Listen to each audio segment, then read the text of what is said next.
Hello மக்களே. So இப்போ நாட்டில் பரபரப்பாக நடக்கிற ரெண்டு விஷயங்கள்.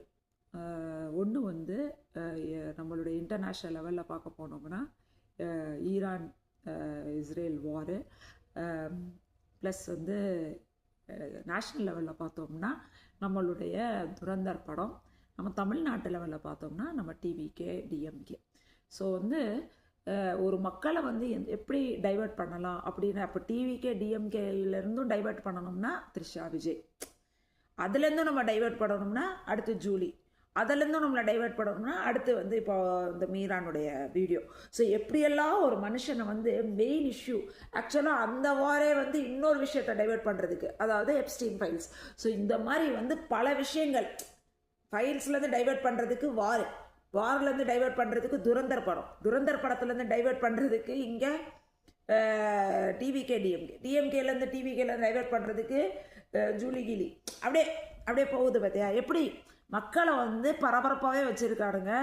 எதில் ஃபோக்கஸ் பண்ணணும், எதை பார்க்கணும், எதை பார்க்கக்கூடாதுன்றத, எந்த நியூஸ் நமக்கு வரணும், எந்த நியூஸ் நமக்கு வரக்கூடாதுன்ற அளவுக்கு நம்மளை சூப்பராக கலக்கி வச்சுருக்கானுங்க மூளையை. ஸோ பார்த்துருப்பீங்க படம், அது ஒரு ப்ரொபகண்டா படம் அப்படின்னு சொன்னால் நிறைய பேர் ஒத்துக்க மாட்டாங்க. ஏன்னா நம்மளுடைய ஊர்லேயே பெரிய பெரிய டைரக்டர் நம்ம சங்கர் சார்லாம் வேறு நல்லா இருக்குன்னு சொல்லிட்டாரு. கண்டிப்பாக போய் பாருங்கள். ஆனால் கொஞ்சம் உங்களுடைய சுய புத்தியெல்லாம் யூஸ் பண்ணுங்கள். ஒரு மனுஷன் பண்ண தப்பெல்லாம் சரி செய்கிறதுக்காகவே எடுத்த படம் மாதிரி இருக்குது சொன்னால் ஒத்துக்க மாட்டீங்க. ஆமாம், எல்லாத்துக்கும் காரணம் பாகிஸ்தான்காரன் தான் அப்படின்னு ஒத்துக்கிட்டு நம்ம போக வேண்டியதான். வேறு வழி எங்கே இருக்குது? என்ன சொன்னாங்கன்னா நீ தீவிரவாதி, நீ ஆன்டி இண்டியன் அப்படின்றவானுங்க. எதுக்கு நமக்கு வம்பு? ஆமாங்க, எல்லாத்துக்கும் காரணம் பாகிஸ்தான்காரன் தான், நாங்கள் ஒத்துக்கிறோம் சாமி அப்படின்ற மாதிரி ஆகிப்போச்சு இப்போ நிலமை. ஸோ அடுத்து என்னன்னா, அதை விட்டுருங்க. துரந்தர் படம் ரிலீஸ் பண்ணுறதுக்கு சர்டிஃபிகேட் எல்லாம் கொடுத்துட்டாங்க. வாய்ஸ் ஆஃப் ஹிந்த் அப்படின்னு ஒரு படம், ஆஸ்கர் நாமினேட்டட் படம், இந்தியாவில் ஏன் தடை செய்யப்பட்டது? அதற்கு என்ன காரணம்? அது ஒரு பச்சை குழந்தையோட படம், பச்சை குழந்தையோடைய கூக்குரல்.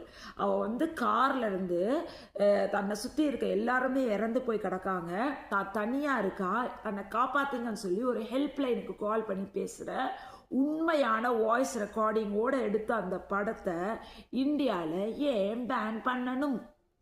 ஸோ அதை கேட்கலாம். ஸோ இந்தியா டெமோக்ராட்டிக் கண்ட்ரி தானே, நம்ம என்னனாலும் பேசலாம் தானே, என்னனாலும் பார்க்கலாம் தானே? இல்லை, நீ என்ன பேசணும், நீ பிஜேபி பற்றி மட்டும்தான், நல்லதை பற்றி தான் பேசணும். என்ன பார்க்கணும்? துரந்தர் படம் மட்டும்தான் பார்க்கணும். எங்கே நீ சாப்பிடக்கூடாது? கங்கா மேலே உட்காந்து நீ இத்தர் சாப்பிடக்கூடாது. நீ என்ன கலர் போடக்கூடாது? ஆரஞ்சு போடக்கூடாது. நான்